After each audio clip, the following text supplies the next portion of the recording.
వచ్చింది వాటర్ కోసమేనండి. అయినా ఇంకొంచెం గట్టి తోయాల్సిందండి. ఎలాగో చనిపోదాం అనుకున్నాను.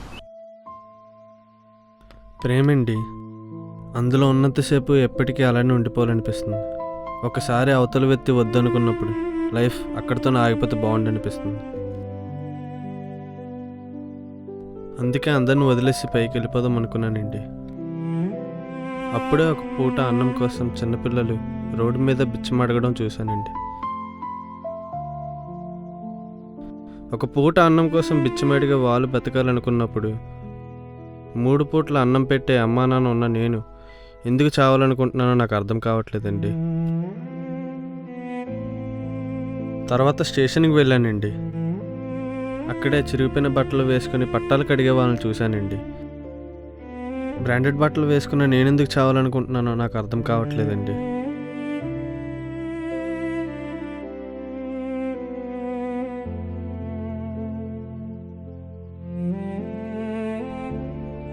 ఇదంతా కాదనుకునే లోపు ఒక కాలు పనిచేయలేని ఆవిడలో బ్రతకాలనే ఆశను చూశానండి.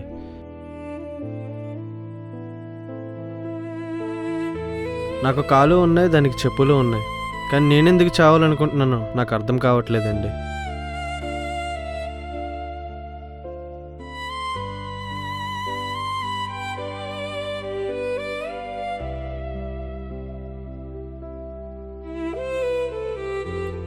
ప్రేమ అనేది మనల్ని ఒక అడుగు ముందుకు పట్టుకెళ్ళేలాగా ఉండాలి, కానీ అదే అడుగు ఆపేలా ఉండకూడదండి.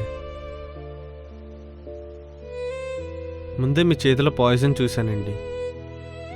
మనల్ని ఎప్పుడు ప్రేమించే అమ్మా నాన్న ఉన్నప్పుడు మనల్ని వద్దనుకుని వెళ్ళిపోయిన వాళ్ళ కోసం ఎందుకండి అంత ఆరాటం?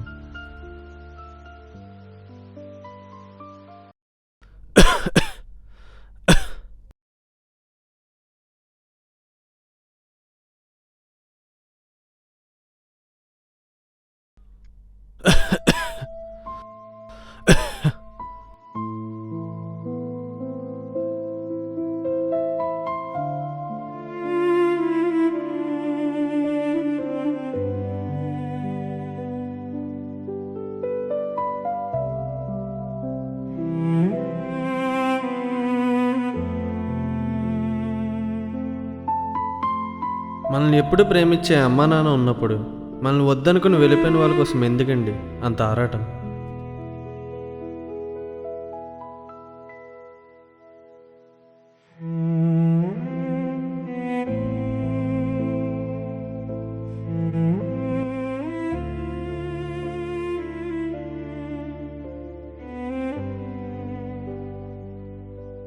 మనల్ని ఎప్పుడు ప్రేమించే అమ్మా నాన్న ఉన్నప్పుడు మనల్ని వద్దనుకుని వెళ్ళిపోయిన వాళ్ళ కోసం ఎందుకండి అంత ఆరాటం?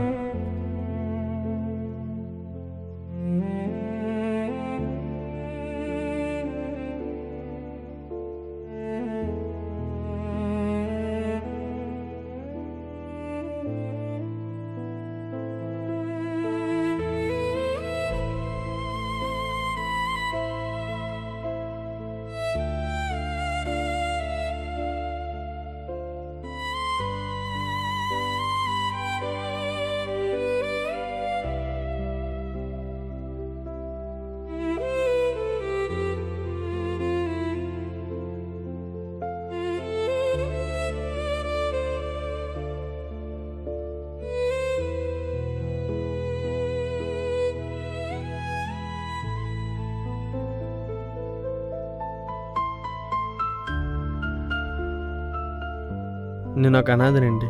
నేను ఏ క్షణానికి చనిపోతానో నాకే తెలియదు. కారణం క్యాన్సర్. ఆకలి వేస్తే ఆకాశం వైపు చూసి నేను బ్రతకాలనుకుంటున్నా. ఆకలి అనగానే అన్నం పెట్టే అమ్మానాన్న ఉన్న ఈ సమాజంలో ఎందుకు అందరు చిన్న చిన్న విషయాలకి తమ జీవితాలను ముగించుకోవాలనుకుంటున్నారో నాకు తెలియడం లేదండి. ఆ దేవుడు నన్ను పిలిచేలోపు ఒక మనిషి బ్రతికుండడం అంటే ఎంత గొప్ప విషయమో 10 మందికి చెప్పాలనేదే నా కోరిక. ఇట్లు మీ చైతన్య.